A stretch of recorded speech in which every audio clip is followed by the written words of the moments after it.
जय हिंद। इस वीडियो में हम समझते हैं 2022 में आया हुआ प्रश्न पत्र सेट 4 जिसका कोड दिया है 824 BM।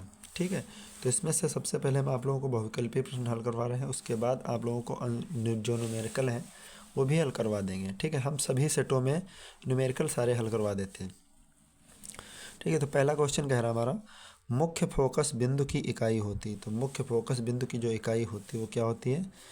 ठीक है, फोकस बिंदु की इकाई इनमें से कोई भी नहीं, ना तो मीटर होती, ना वर्ग मीटर, ना तो प्रति मीटर। ठीक, तो ऑप्शन डी इसका सही आंसर। फोकस बिंदु की इकाई नहीं, फोकस दूरी की इकाई होती। ठीक है, मीटर में हो या सेंटीमीटर में। ठीक, ऑप्शन डी इसका सही आंसर।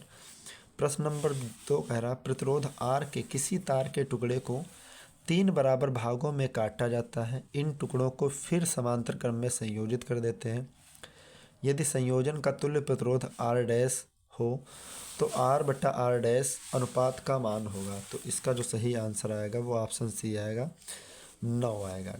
ठीक है, फिर क्वेश्चन नंबर देखते हैं 3।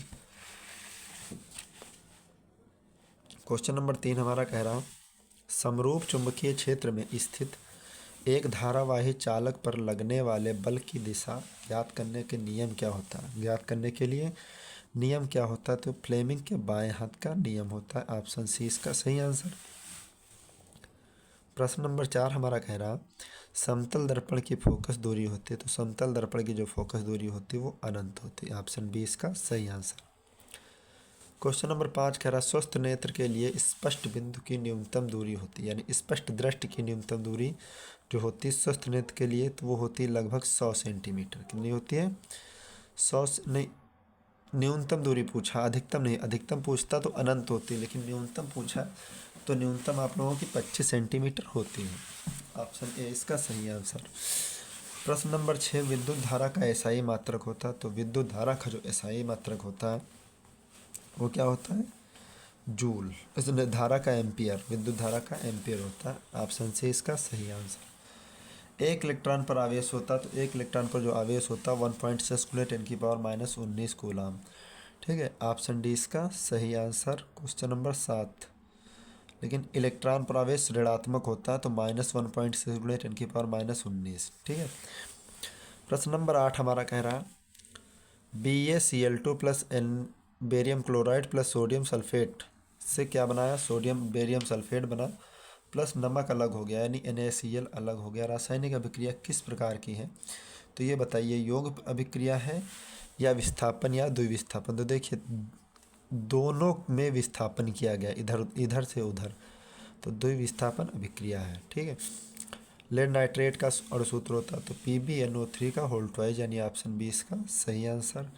फिर क्वेश्चन नंबर 10 कह रहा हमारा एथेनोइक अम्ल का सूत्र होता, तो एथेनोइक अम्ल का जो सूत्र होता है वो क्या होता है? CH3COOH। ऑप्शन डी इसका सही आंसर। क्वेश्चन नंबर 11 कह रहा धावन सोडा का रासायनिक सूत्र। तो धावन सोडा का जो रासायनिक सूत्र होता है Na2CO3.10H2O। ठीक है, Na2 3.10H2O धावन सोडा का रासायनिक सूत्र होता है।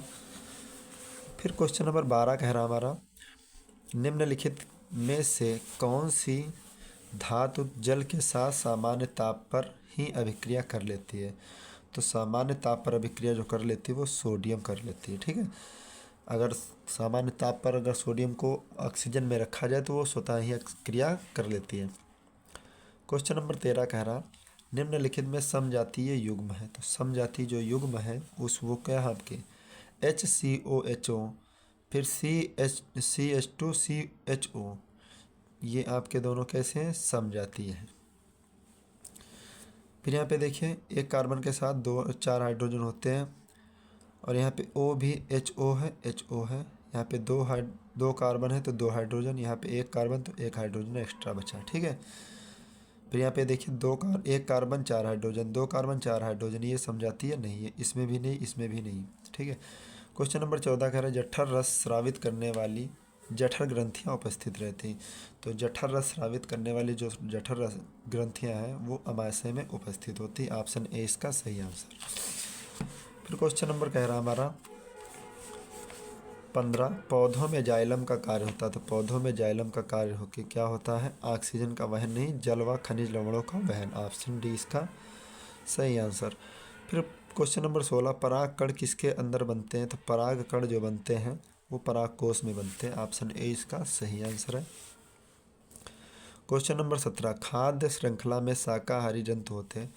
तो खाद्य श्रृंखला में जो शाकाहारी जंतु होते हैं वो प्राथमिक उपभोक्ता होते हैं। मनुष्य में लार ग्रंथियाँ पाई जाती है, तो मनुष्य में जो लार ग्रंथियाँ होती है वो कितनी होती है, 2 जोड़ी या 4 जोड़ी? तो इसमें लगभग होती है 3 जोड़ियाँ लार ग्रंथियाँ होती है। 19 नंबर क्वेश्चन कह रहा हमारा, मुकुलन पाया जाता है, तो मुकुलन हाइड्रा में पाया जाता है। निम्न में कौन सा आनुवंशिक पदार्थ है? तो डीएनए एक आनुवंशिक पदार्थ है। ठीक है, ऑप्शन बी इसका सही आंसर। क्वेश्चन नंबर 20 इस तरह से हम आप लोगों के बिल्कुल सही सही हल करवाएं। फिर देखते हैं खंड बा में उपखंड का वर्णनात्मक प्रश्न। इसमें से हम आपको न्यूमेरिकल हल करवा देंगे। क्वेश्चन कह रहा है 20 सेंटीमीटर, यानी पहले का गा खंड कह रहा 20 सेंटीमीटर फोकस दूरी वाले उत्तल दर्पण के सामने कोई वस्तु 40 सेंटीमीटर की दूरी पर रखी है, उसके प्रतिबिंब की स्थिति ज्ञात कीजिए। ठीक है, तो ये क्वेश्चन हम आप लोगों को कॉपी पे हल करके अच्छे से बताएंगे। 20 सेंटीमीटर,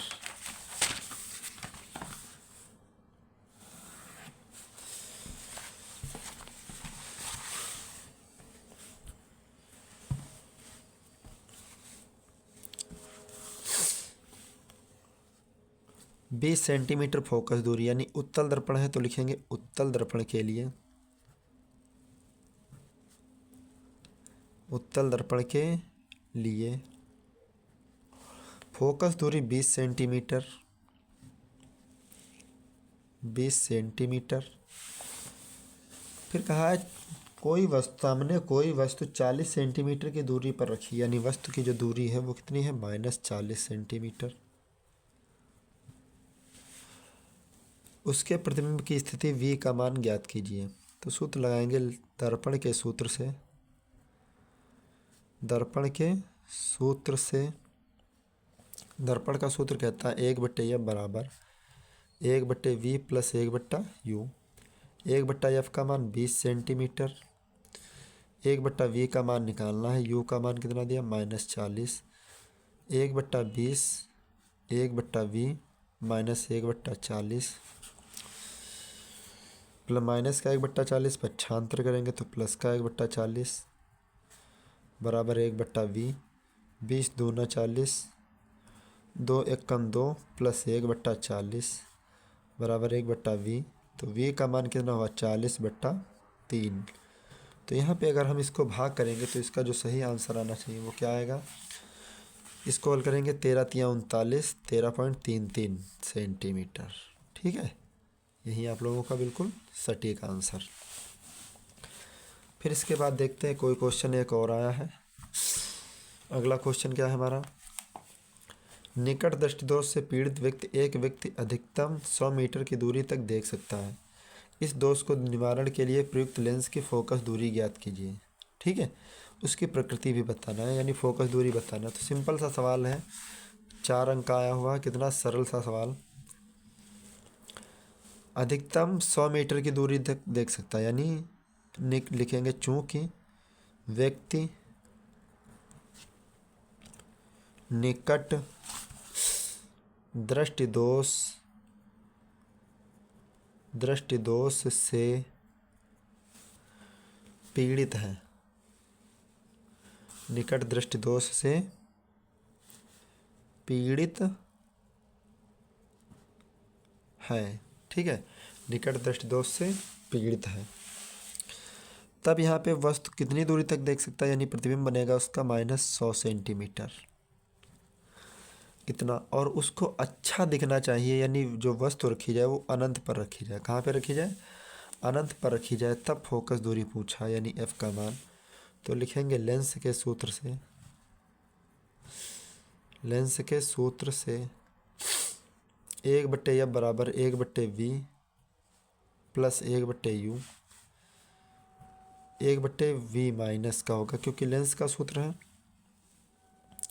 1/f बराबर 1/v का मान -100 सेंटीमीटर। तो फोकस दूरी क्या आएगी, माइनस का 100 सेंटीमीटर। 100 सेंटीमीटर। इसका जो सही आंसर है 100 सेंटीमीटर। ठीक है, फिर नेक्स्ट क्वेश्चन देखते हैं। अगला क्वेश्चन क्या है हमारा? अगला क्वेश्चन कह रहा है हमारा, निम्न विद्युत परिपथ में R1 का मान R1 R2 R3 30 ओम, यानी R1 R2 R3 यानी 30 ओम दिए हैं। फिर R4 बराबर R5, R1 R4 का मान कितना? 20 ओम 20 ओम। R6 का मान 10 ओम। फिर कहा हमसे, पूछा है परिपथ को 12 वोल्ट की बैटरी से, परिपथ को 12 वोल्ट की बैटरी से संयोजित किया गया यानी जोड़ा गया है। गणना करके बताइए कि परिपथ का कुल प्रतिरोध यानी R का मान ज्ञात करना है। परिपथ तथा बैटरी कितनी विद्युत धारा प्रवाहित करेगी? पहले तो हमें पूरे धारा मतलब पूरे परिपथ का प्रतिरोध बताना है, फिर हमें धारा भी ज्ञात करनी। ठीक है, क्वेश्चन नंबर आंसर आप लोगों के पास होगा।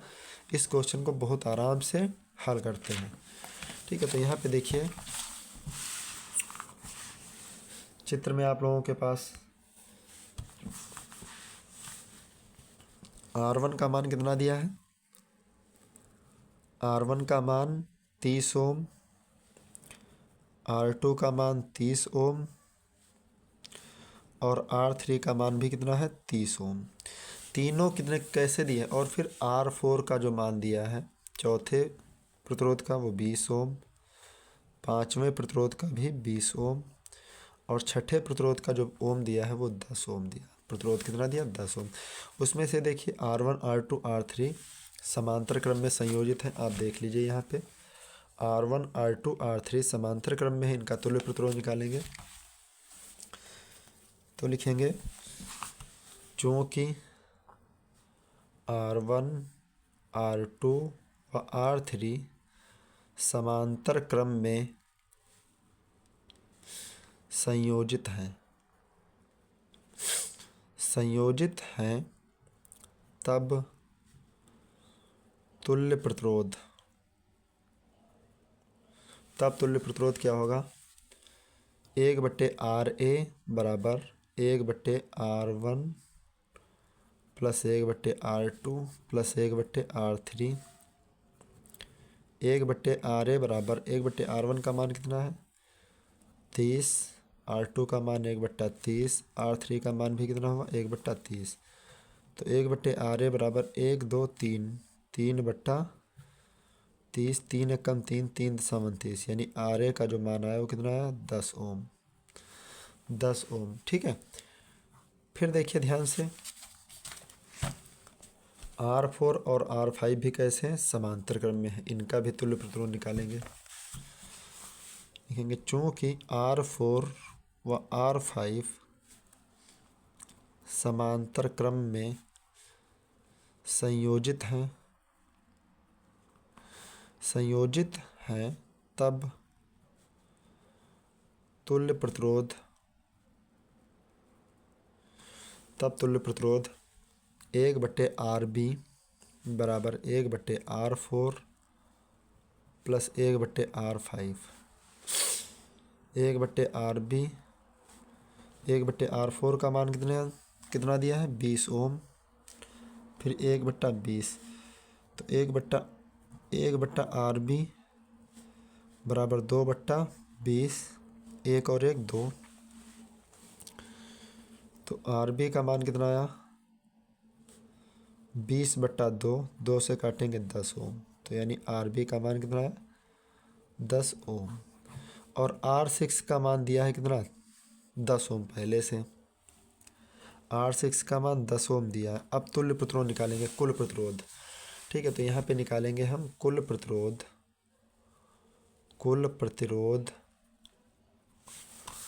R बराबर RA plus RB plus R6।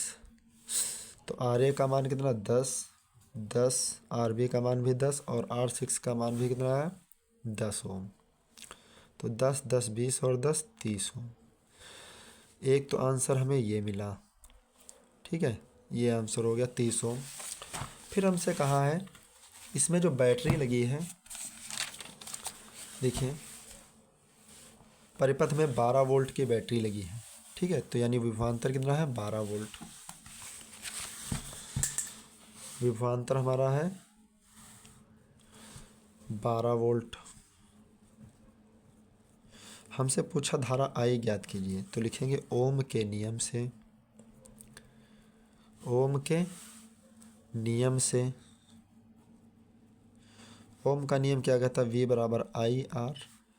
V का मान कितना है 12 और I का मान हमें पता नहीं, निकालना है। R का मान 30, तो यहाँ पे बट्टे में हो जाएगा, तो 12/30 बराबर I।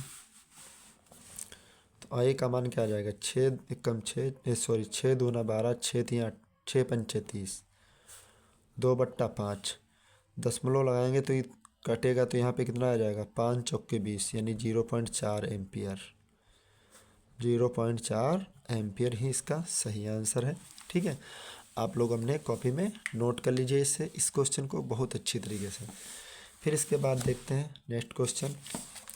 अब यहाँ पे देखिए, निम्न रेडॉक्स अभिक्रियाओं में आक्सीय कारक तथा अपचायक चुनिए। तो रेडॉक्स अभिक्रियाओं में आक्सीय कारक और अपचायक आप लोगों को चुनना है। फिर खाने के सोडा बनाने की विधि, ये भी आप लोगों को करना है। निम्नलिखित यौगिकों के IUPAC नाम लिखिए। तो यहाँ पे IUPAC नाम लिखना है, हम आपको ये ज़रूर हल करके बता देंगे। यहाँ पे देखिए कार्बन कितने हैं 2 3 3 और 1 4, 4 कार्बन है। तो 4 कार्बन पे क्या होता है ब्यूट, प्लस Cl लगा है तो क्या हो जाएगा, सिंगल बॉन्ड है तो N, Cl लगा है तो क्लोरो। और दूसरे कार्बन पे देखिए ध्यान से, दूसरे कार्बन पे क्या लगा है ऑल, यहाँ +2 ऑल। तो इसको क्या पढ़ेंगे हम 1 क्लोरो, क्लोरो पहले कार्बन पे है 1 क्लोरो,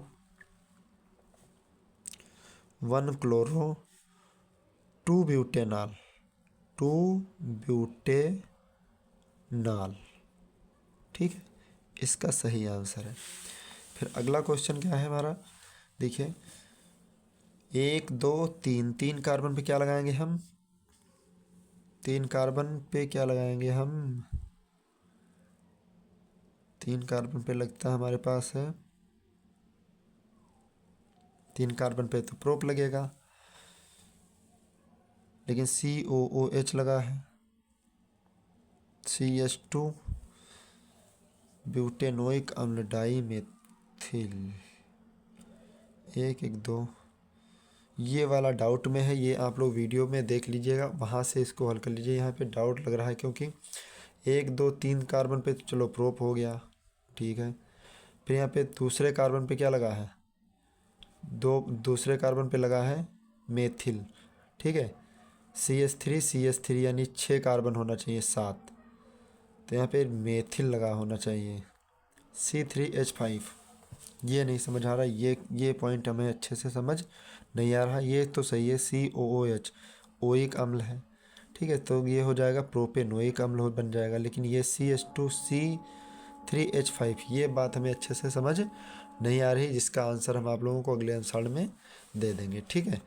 फिर इसके बाद देखते हैं हम साबुन तथा मार्जन में अंतर। ये परिभाषाएं आई हुई हैं, ठीक है। तो ये परिभाषाएं आप लोगों को अपने कॉपी से अच्छे से हल कर लेना है, ठीक है। तो इस तरह से हम आप लोगों के सेट 4 जो हैं, जो सेट नंबर 4 हैं BM, वो बिल्कुल अच्छी तरीके से क्लियर करवा दिए हैं, ठीक है। और आप लोग वीडियो को पसंद आया हो आप लोगों को, तो वीडियो को लाइक कर दीजिए, चैनल को भी सब्सक्राइब कर लीजिए। मिलते हैं नेक्स्ट वीडियो में, तब तक के लिए जय हिंद।